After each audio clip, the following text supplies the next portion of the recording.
Welcome back, gardeners, to another day on Wild Strawberry Hill. Now, for those of you who have been following our adventure, we are now officially 4 months since the day we moved into this property.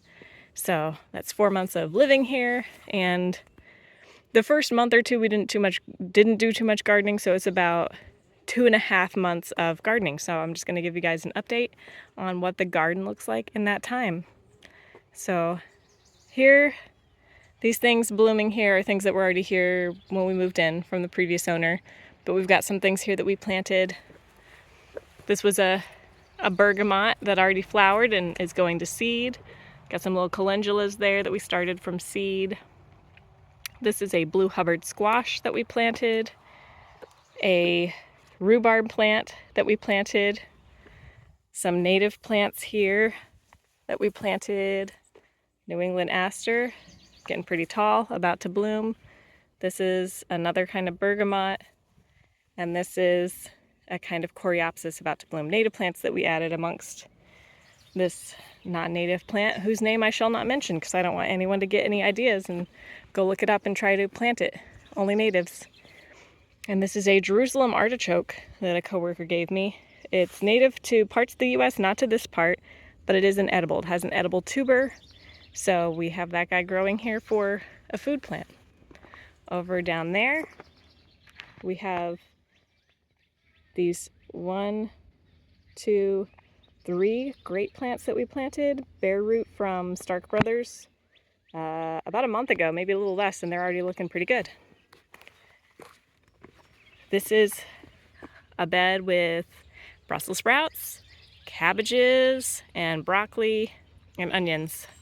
Onions aren't doing too great. I think the slugs got to them. Slugs have been our main issue here. And now I've just discovered another issue we're going to be having right here. These are Japanese beetles. They can be pretty destructive to a lot of different plants, and they're not native. They're not supposed to be here. They're Japanese beetles, not America beetles. That'd be a pretty weird name, wouldn't it? America beetles. Anyway, these are Japanese beetles. In Japan, they're not called Japanese beetles, I'm sure, but that's what they're called here. Not supposed to be here, so I'm going to probably start, as I see them, collecting them and euthanizing them because I want to protect my garden and the native ecosystem from an invasive. This is the first bed we planted that we used some clay we dug out of the basement. It's not doing too well, probably because that clay is weird and maybe has weird things in it. So yeah, we'll have to redo that soil at some point. This is our potato bed. We've also got some endives in there and some asparagus, but the potatoes are the main event in this bed, and they're looking amazing. They already started blooming about 3 weeks ago, and technically you're supposed to be able to dig for early potatoes or new potatoes about 2 weeks after blooming. So last weekend I already started digging around a little bit in the soil. I did not find any tubers, but I didn't want to dig too much more and disturb developing tubers that I want to eat later, so I'm just not going to do new potatoes. Now, this is a potato fruit. So it doesn't always happen. It's very uncommon to actually get to see this, but potatoes do indeed make a fruit with seeds. So that if you see that on your potato, that's a fruit. That does sometimes happen. They do also spread by seed. Of course, the way we start them is from the tubers, but the tubers are not their main reproductive mechanism. They do fruit and seed just like other members of the solanaceous family, the peppers and the tomatoes. Speaking of which, this is our newest bed that we just started a few weeks ago. We didn't amend the soil at all. It's just soil we dug out of the old owner's compost pile. And I planted some melons in here, some Jenny Lind melons and banana melons.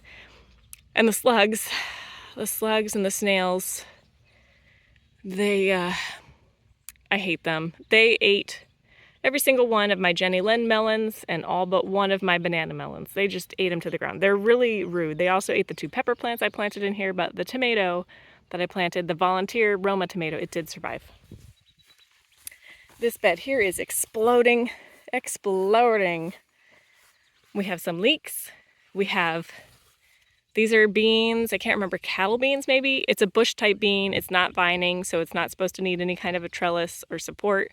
It's supposed to support itself.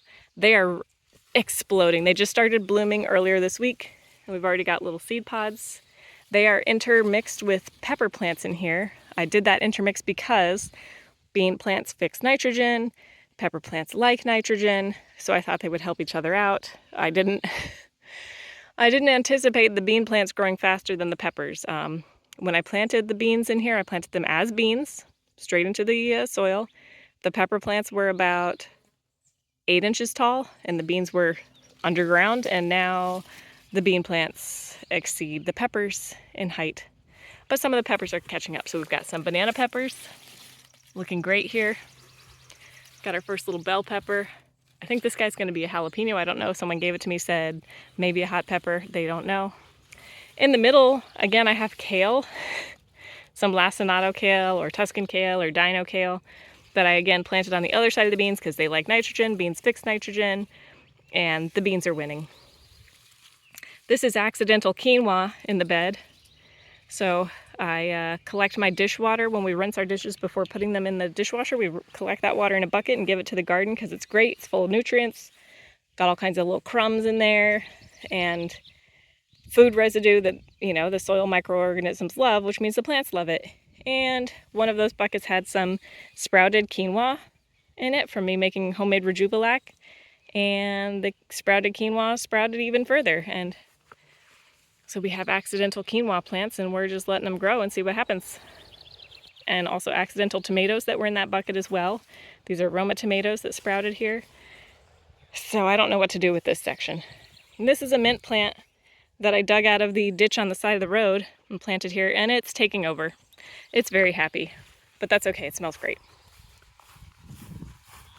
What do we have over here?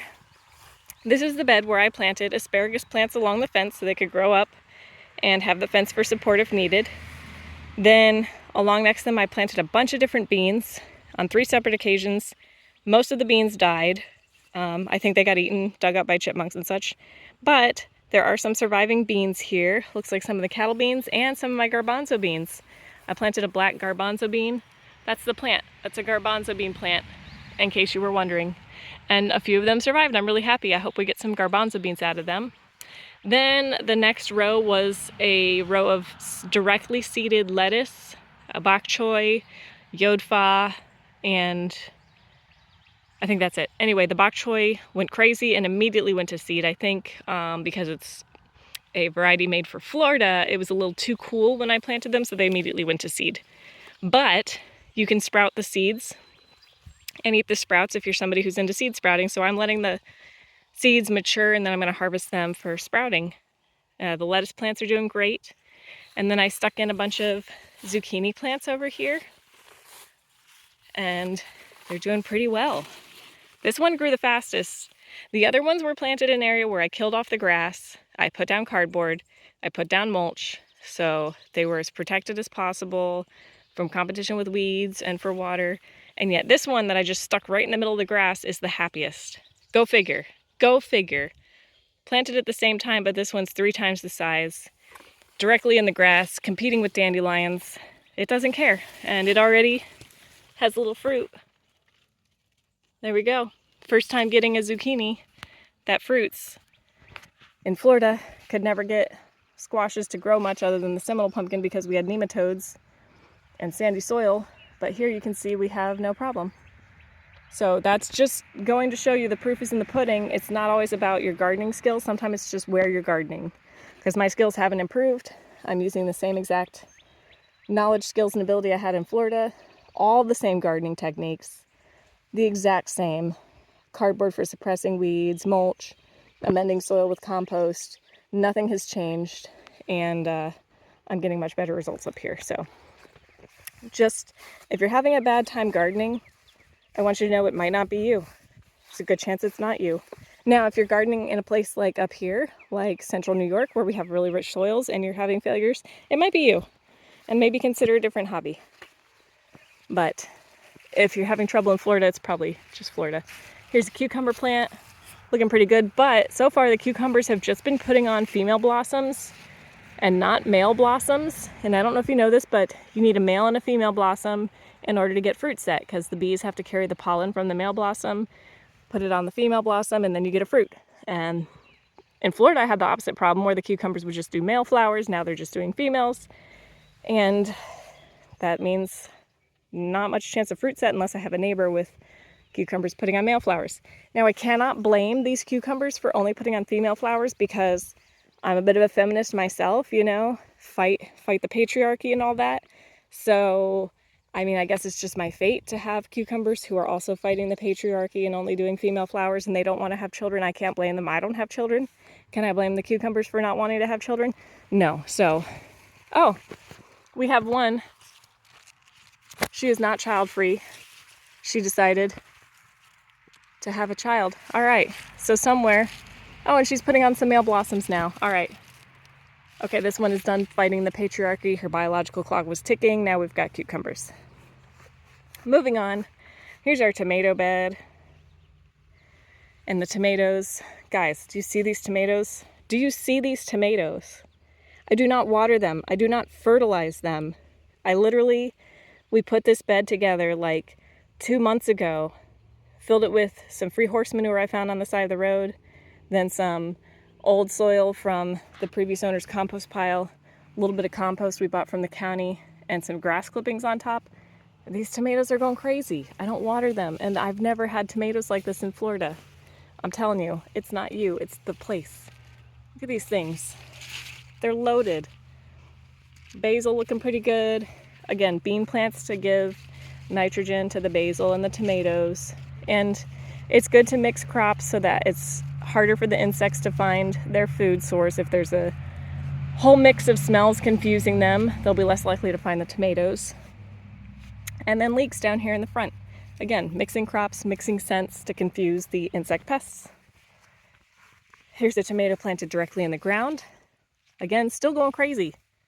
It's directly in the native soil. And then I had a row of broccoli plants here. I didn't intend for all these other plants to get so big. Obviously, that was stupid planning on my part. This is an acorn squash, looking great. These are all acorn squashes. Accidental corn, again, from our dish bucket. It was either corn from our parrot's food or corn from popcorn that didn't pop in the microwave. Tomatoes, grape tomatoes.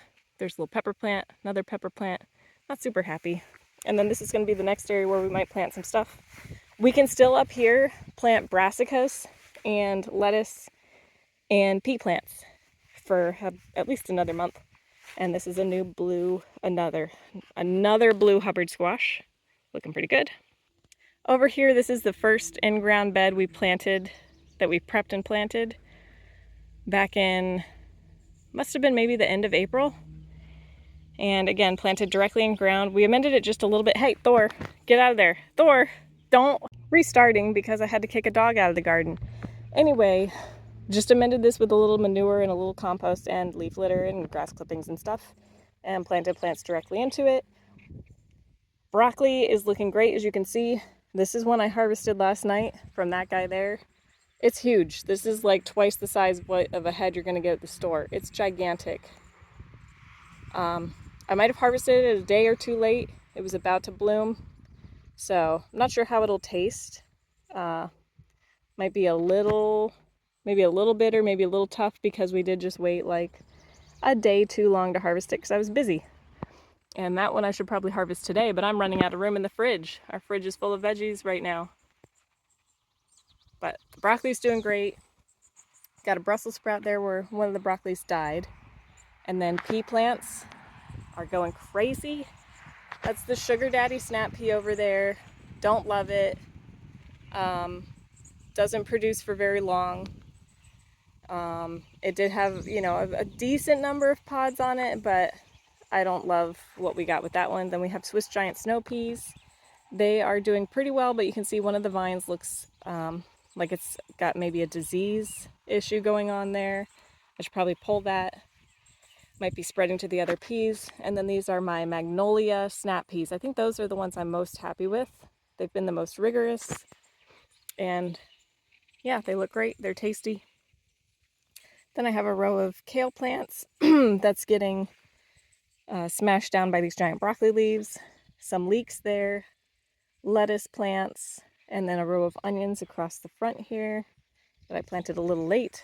A zucchini plant that's taking over the world. I started it from seed there and it wasn't growing, so I planted all these other things that it is now growing over because it wasn't sprouting and I thought it wasn't going to grow. There's a runner bean on the fence.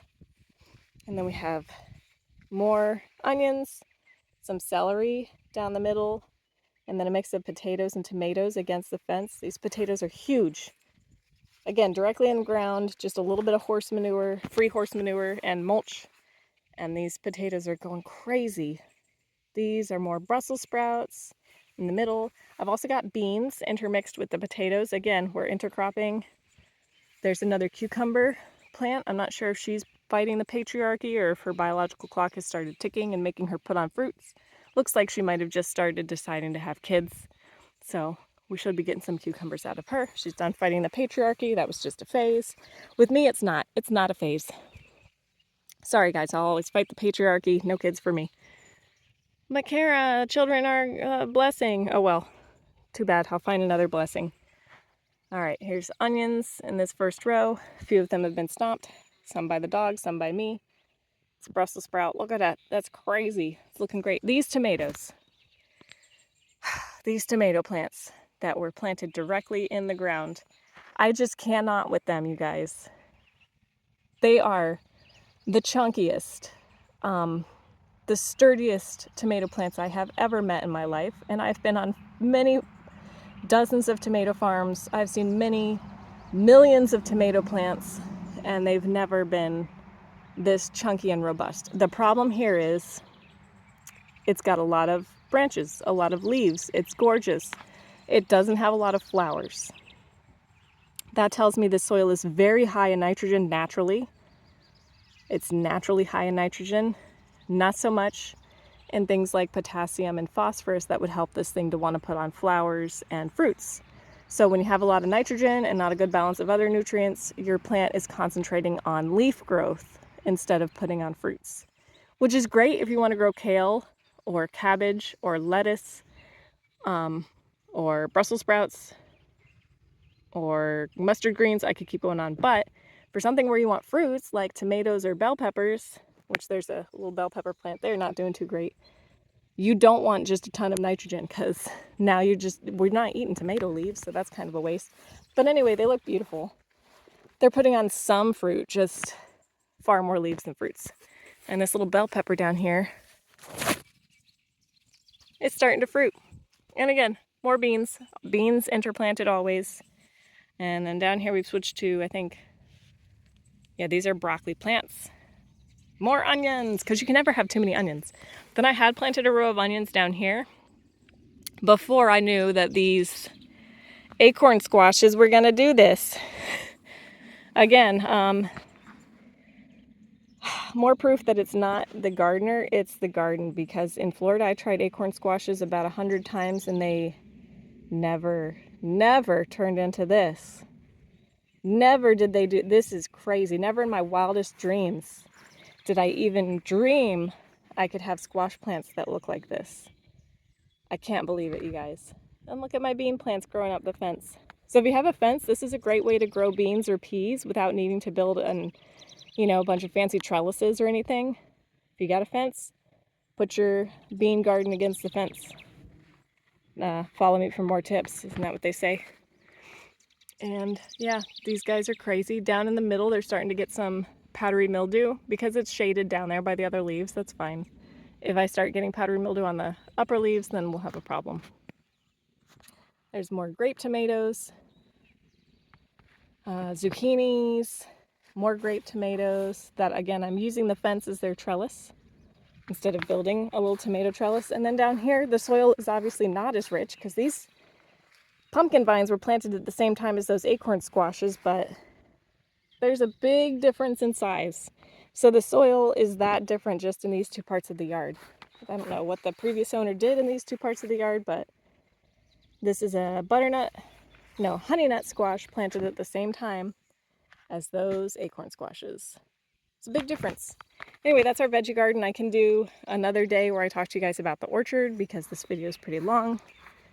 And yeah, just anybody out there who's struggling with your garden and you think you're just a bad gardener and you're in Florida, you're not a bad gardener, you're just in Florida. You know, try moving. But don't move to here because I don't want to be surrounded by Floridians again. So find somewhere else that's not New York. I don't know, go to Oregon or something, Montana, but don't come here. All right, thanks for watching. Happy gardening, and I hope you find what works for you.